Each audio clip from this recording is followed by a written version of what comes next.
para los dos grupos. Los helmintos, como su nombre indica, están constituidos por un grupo grande de parásitos denominados también gusanos, ¿no es cierto? Entonces, estos helmintos no solamente ya no son protozoarios, sino que están constituidos como animales invertebrados de vida libre y que pueden clasificarse a su vez en platelmintos, nemátodos, acantocéfalos, que vendrían a ser en realidad todos los que comprenden este gran grupo, esta gran familia. Vamos a dar un pantallazo primeramente de los platelmintos. ¿Quiénes son los platelmintos y por qué se llaman así? Los platelmintos son hermafroditas, son gusanos que presentan un sistema reproductor muy complejo y bien desarrollado. A su vez, estos platelmintos pueden tener varias clases que cuando los estudiemos uno por uno vamos a ir desglosando. Pero ahora, para nombrarlos, quiero que sepan que pueden ser monogéneos, y esos son parásitos que generalmente están habitando en peces y en anfibios. Otros que pueden denominarse turbelaria, que son de vidas libres, como la planaria. Los tremátodos, que son parásitos como la fasciola hepática y que parasitan al ser humano. Y los céstodos, que contienen a parásitos como la tenia, que también parasitan al ser humano. Monogenia y turbelaria, esas clases no parasitan a los seres humanos, solamente tremátodos y céstodos. Por ello es que vamos a hablar nosotros de los céstodos. Platelmintos viene del nombre plano, ¿no es cierto? Son gusanos planos. Todos los organismos que están comprendidos en esta clase son parásitos. ¿Por qué son aplanados? Porque no tienen cavidad corporal, y la cavidad corporal se llama celoma. O sea, ellos carecen de celoma, no tienen cavidad corporal y tienen aparato digestivo, y tampoco tienen aparato digestivo. Su hábitat definitivo de estos gusanos planos, platelmintos, céstodos, por lo general es el intestino o la vía biliar, y los estados de las larvas se pueden alojar en diferentes tejidos de sus huéspedes intermediarios, por ejemplo, las tenias. Vamos a hablar también de los platelmintos conocidos como céstodos, y que son las formas adultas que ya se presentan como cintas. Miren, todo esto parece una cinta, todo esto que les estoy mostrando con el cursor. Ellos tienen tres partes: una cabeza, que se conoce con el nombre de escólex, un cuello y, por supuesto, un estróbilo, todito, constituido por las proglótides. El escólex, que se conoce con el nombre de la cabeza, está en el extremo anterior y presenta órganos que se fijan a las superficies que están parasitando. Y estos órganos pueden ser a manera de ventosas, unas coronas de ganchos que pueden estar en el rostelo o pueden corresponder a surcos musculares, y en algunas literaturas los van a encontrar como bótrias. Ahora, el cuerpo, en realidad, o estróbilo, que se denomina, está conformado por todas estas proglótides. Proglótides que son secciones de reproducción. Las proglótides se pueden diferenciar en proglótides inmaduras, maduras y grávidas dentro de estas, según se vayan alejando del cuello. Las que están cerca al cuello se llaman proglótides inmaduras, y las que van alejándose del cuello se llaman proglótides maduras. Y las proglótides maduras son grávidas. Quiere decir que en cada una de estas proglótides maduras podemos encontrar ovario, un organelo a manera de testículo, otro un poro genital a manera de vagina, un conducto espermático, un útero y una proglótide.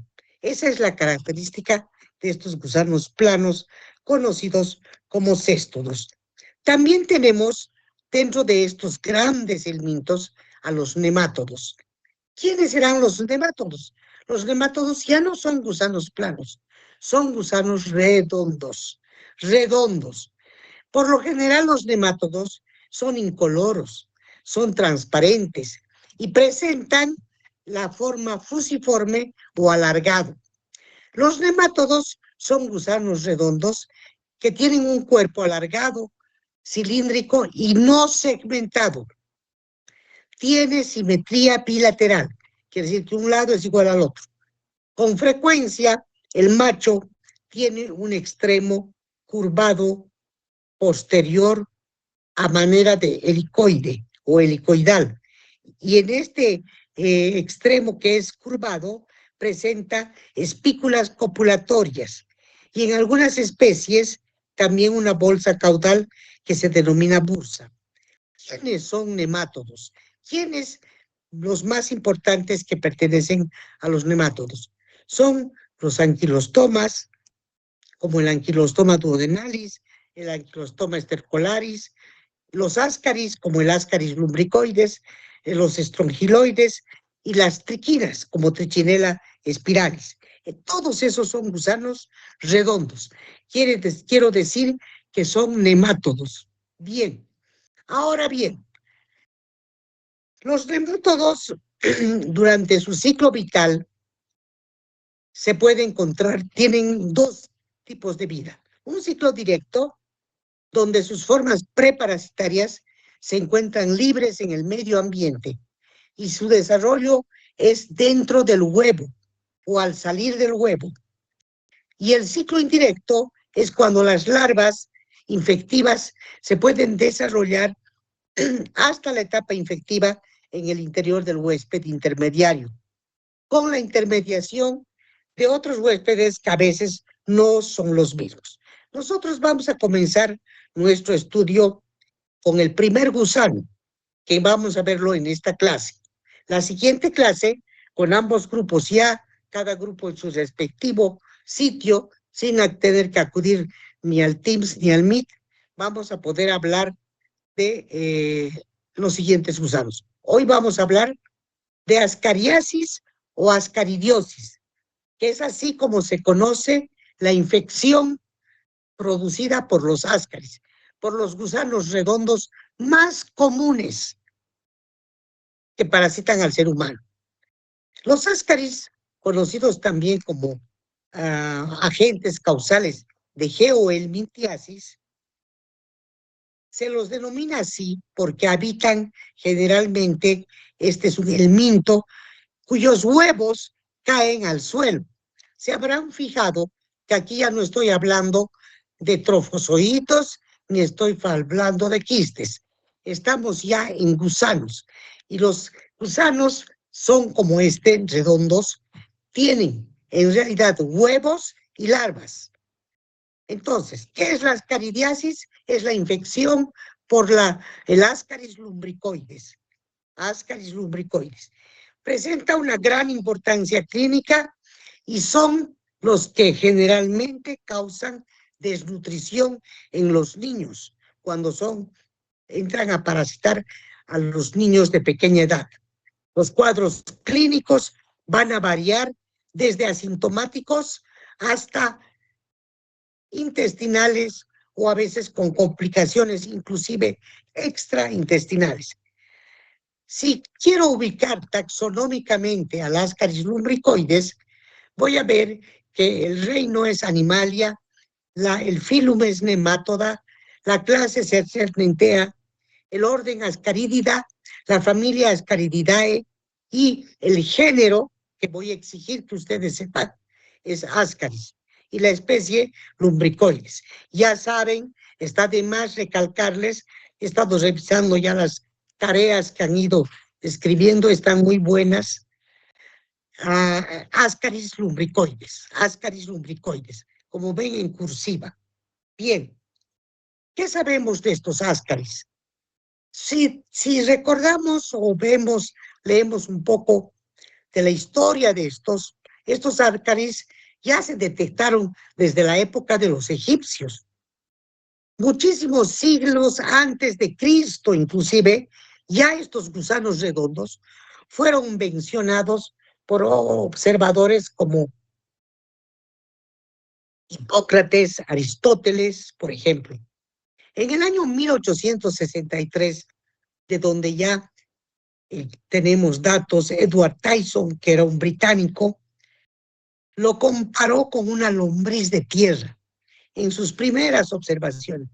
Y en el 1758, ya Carlos Linnaeus fue quien describió a Láscaris. En el 1856, Ramson descubre que este gusano no es vivíparo, que no puede vivir fuera del cuerpo. En el año 1879, Batista ingirió 100 huevos embrionados y demostró que estos huevos son los que producían la patología. En el 1915, Stewart hizo un estudio, un experimento con ratas y cerdos y descubrió el ciclo pulmonar de los ascaris. Y así Ramson, Foster, los hermanos Koino y finalmente los japoneses como Sum, que fueron los que dieron nombres a Ascaris lumbricoides y a Ascaris sum, ingirieron huevecillos de ambas especies y uno se enfermó y el otro no. El que ingirió Ascaris lumbricoides se enfermó. El que ingirió huevecillos de Ascaris sum no se enfermó, no adquirió, porque ese es propio solo de los cerdos. Vamos entonces con el agente ictiológico. Olvidémonos de la historia. En estas figuras, ustedes están observando las hembras y los machos.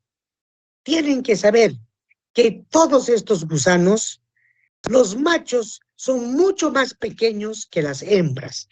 Las hembras son más grandotas, más largas. Ascaris lumbricoides es el nemátodo intestinal de mayor tamaño. Su único huésped es el hombre. Son gusanos cilíndricos con simetría bilateral que pueden tener un color rosáceo, rosado o blanco amarillento. La hembra mide 20 a 30 centímetros. Ya no estamos hablando aquí de micras. Centímetros de longitud y 3 a 6 milimicras de diámetro. El macho puede llegar a medir hasta de 15 a 20, 10 centímetros menos que la hembra. Son más pequeños y 2 a 4 milímetros de diámetro.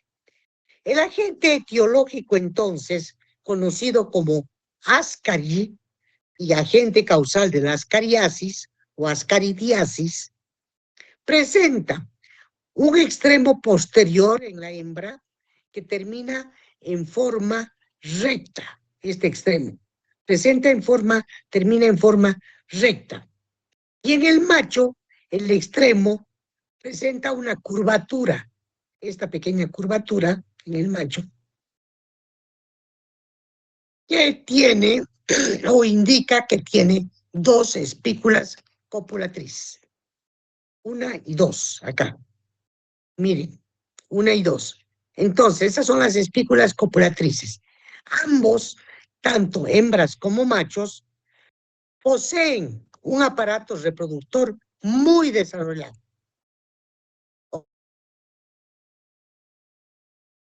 Cavidad, su aparato reproductor, a lo largo del cuerpo. Acá tiene.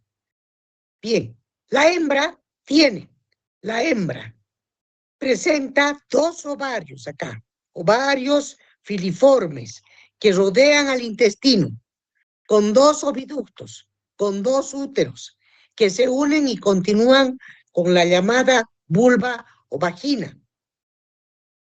Bien, la cual va a desembocar en esa vulva y se va a localizar en el tercio anterior y medio del cuerpo. Los genitales del macho van a estar compuestos por testículos y un conducto deferente que desemboca en la bolsa seminal o vesícula seminal, de donde va a nacer el conducto eyaculador, que termina en una denominada cloaca. donde se encuentran las espículas, acá, en la extremidad posterior del gusano. ¿Cómo es este agente etiológico? La cabeza, observan ustedes acá, va a constar de una boca. Este es por donde empieza el gusano. Consta de una boca. En el extremo anterior se observa 3 labios carnosos, un corto esófago que se continúa con el intestino y el recto, que desemboca en la cloaca sexual en el macho y en el ano en la hembra. Ahora, la cabeza es idéntica para ambos, para machos y hembras. El aparato digestivo, entonces diríamos que del ascaris consta de una boca en el extremo anterior que se rodea de 3 labios carnosos y un esófago muy corto que continúa con un intestino y el recto. En la desemboca, recapitulando, en la cloaca sexual para el macho, que contiene las espículas, y en el ano para la hembra. Los parásitos adultos, ¿dónde se ubican? Se ubican en la luz del intestino delgado, principalmente en el yeyuno y también en el ilio. Y allí van a permanecer viables durante alrededor de un año. Imagínense, pueden o evitan estos ascaris el ser arrastrados por el peristaltismo intestinal. ¿Por qué evitan el ser arrastrados? Porque tienen una capa muscular que existe debajo de la cutícula y que no presenta órganos de fijación, pero sin embargo hace presión para no poder ser arrastrados por los intestinos, por el peristaltismo intestinal. El agente etiológico de estos gusanos, de estos vermes, pueden tener los huevos. Y los huevos a veces están contenidos alrededor de 27 millones de huevos en una hembra. Y la hembra ovipositora que va a poner los huevos puede poner entre 200,000 y 240,000 huevos de la hembra por día. Imagínense la cantidad enorme. Si tenemos la desgracia de ser parasitados por ascaris, tenemos esta desgracia de que las hembras tienen esa cantidad tan enorme de huevos, entre 200,000 y 240,000. Los huevos pueden presentarse, como ven ustedes, todos estos son huevos, de 3 formas. Una primera forma, oval o redondeada, es esta que les estoy mostrando. Y miden entre 60 a 40 milímetros. Son de color café por la tinción con componentes biliares y son capaces de tener, si observan ustedes, 3 membranas. Una cubierta externa, conocida como cubierta mamelonada, que los hace resistentes al medio exterior y pueden, cuando están en la fase de huevos, pueden permanecer viables durante varios años, ya ni siquiera solo un año. Una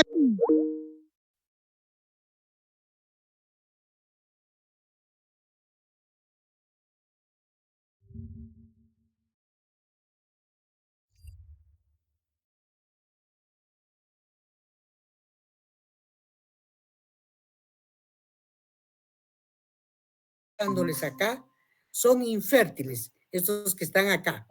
Estos son los huevos infértiles. Los huevos infértiles provienen de hembras que no están fecundadas. Y las hembras que no están fecundadas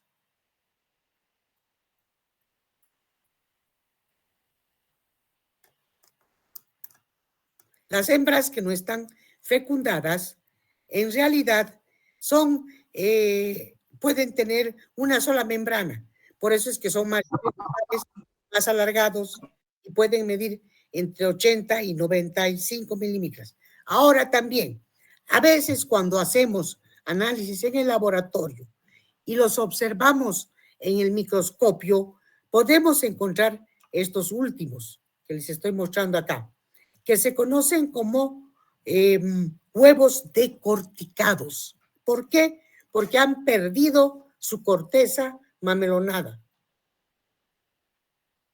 Y entonces se observan como huevos decorticados. El agente etiológico de estos, entonces, ya saben que pueden pertenecer por lo menos de 3 a 4 semanas, tanto en suelos cálidos como en suelos húmedos. Pueden resistir la mayor parte de los desinfectantes químicos y son viables en el agua durante meses o años. También pueden sobrevivir, son tan resistentes que pueden sobrevivir a temperaturas bajas, inclusive temperaturas bajo cero. Se pueden destruir si la temperatura supera a los 40 grados centígrados y se destruyen por exposición a la luz solar directa también. El ciclo biológico del Ascaris lumbricoides, ya saben, como para los otros parásitos, ingresa por la boca. ¿Quiénes ingresan? Ingestión de alimentos que están contaminados con huevos infecciosos. Y esos huevos infecciosos van a entrar con los alimentos a través de la boca, van a atravesar el esófago, van a dirigirse, van a eclosionar en la parte superior del intestino delgado. Las larvas, que pueden medir entre 250 por 15 micrómetros, pueden llegar a penetrar estas larvas las paredes intestinales y pueden de allí dirigirse a las venas. Ese es el peligro, a las venas o a los ganglios linfáticos. Y pueden llegar hasta el hígado, pueden ascender hasta el corazón, pueden llegar hasta los pulmones durante 1 a 7 días, donde estas larvas van a crecer hasta 1.5 centímetros. Quiero decir que están aumentando de tamaño. Pueden, en los pulmones, pueden llegar a migrar por los bronquios. Inclusive, pueden ascender por la tráquea hasta la glotis y bajar por el esófago hasta el intestino delgado, donde vuelven a madurar en 2 a 3 meses. No sé si han observado, ¿sí?